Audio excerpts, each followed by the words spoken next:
Are you tired of the same old sales script? Do you feel like your questions are falling flat? It's time to go beyond the basics and really unleash the true potential of questions. But here's the exciting truth. Advanced questioning can transform your sales conversations. And it can really turn those hesitant prospects into enthusiastic buyers. So if you're ready to ditch generic questions and dive deep into the art of reframing and challenging assumptions, it's time to unlock a whole new level of sales mastery. And so many times I've seen that our questions just don't have any depth to them. And your ability to sell, I think, is directly related to the quality of the questions you're asking. I'll say that again. Your ability to sell is often directly related to the quality of the questions that you ask in your sales conversations. So there's 4 types of sales conversations I want to review with you today. Open-ended questions, questions that challenge assumptions, questions that evoke emotion, and questions that really guide self-discovery. And so, let's talk through some of those. An open-ended question usually leaves room for the client to go on and give you some context around their situation. So, an example of a non-open-ended question would be, are you happy with your marketing efforts currently? Simple yes or no. There's not a whole lot to say other than yes or no, right? Where asking, hey, what are the biggest challenges you're facing in reaching your target audience? Or hey, if we could wave a magic wand and improve one thing about your marketing, what would that be? Or imagine if you could effortlessly attract your ideal clients, how would that feel? What would that mean for your business? Or how would it feel if you could have finally achieved the goal you've been working towards so long? What specifically is causing the frustration you just mentioned? Is it a lack of leads, maybe a low conversion rate, or is it something else? What have you tried to do in the past to address this problem you're facing right now? What were the results? How did that go? Right? So those are all examples of questions that are going to require someone to give us a little bit of an answer and explanation. And then based on what we get, we're often going to want to say, tell me more, or reflect back what they've told us to summarize, bring out the key points.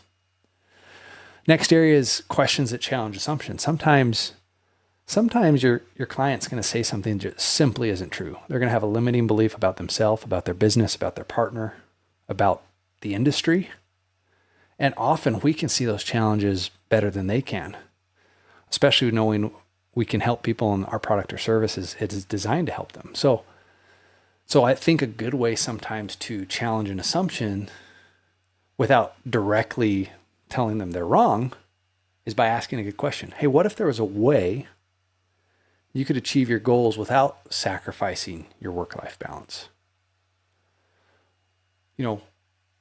Maybe your client tells you that they just don't feel like they have a low enough price in the market and they're getting beat on price. So it's, okay, what if you could attract more customers by focusing on the value rather than focusing on the price? So what if there was a way? What if you could attract? What if you could do this rather than that, right? Without doing that, right? What if there was a way? What if you could? And then you explain what that alternative could be. And so you're not necessarily telling them they're wrong, and you're asking them, hey, do you see that maybe there's a way to do that? So then there's questions that evoke emotion. I like to think of these as the questions that really paint a picture for either where they're currently at or where they want to go. So how would that feel? What impact would that have on your business, on your life, on your family? Hey, what's it costing you to remain where you're at in terms of time, money, stress, right? What's it costing you, not to be happy with your health, right? What's the worst that could happen if you move forward? There's a lot of times there's fear in getting started with something, right? And they tell us they want to think about it, or they tell us they're not sure if they can afford it, when really a lot of times it's fear, right? So what's the worst that could happen if you move forward? Let them visualize that. Let them go through, oh, if I pay for this, is it going to likely end up that they're on the streets and begging for money because your product or service bankrupted them? Likely not, right? And sometimes they're so afraid of money that they haven't talked through that, right? So you can evoke some emotion by helping paint a picture of what could happen. What's the best that could happen? So what's the worst that could happen? And then what's the best? I love following those two right up with one another. So get them to talk through the worst, then tell them the best. So then there's questions that could guide self-discovery. So those might be like, what are the biggest frustrations you have with your current solution? What would your ideal solution look like, right? So what's your biggest frustration with your current window cleaners, your current pest control company, your current plumber, right? Yeah, what would the ideal situation look like? After they tell you what's wrong, what would ideally look like? That's often going to give you the answers to how your product or solution needs to come in and address the exact problem they're telling you, right? If you could and I've used this a little bit already, but if you could wave a magic wand and change one thing about your current situation, what would that be? Right? Like, let's get really narrow on what they're trying to accomplish and what their goal is, right? And get them to figure out what that is. They might think they have 10 different problems. So I love asking, if you could do one thing, what would that be? What would have the biggest impact? Maybe they're starting to move forward, or they tell you they like it and there's a little hesitancy.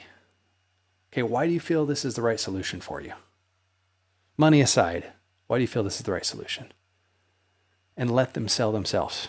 Let them tell you why they think it's a great idea. Let them talk themselves into it, right? I like to ask that even if it's an easy sale, even if it's like they're signing up, it's like, I want to make sure that there's no hesitation in what they're doing. Why do you feel this is the right solution for you? So look, we can, some tips on your questions. Aim to frame them in a positive way.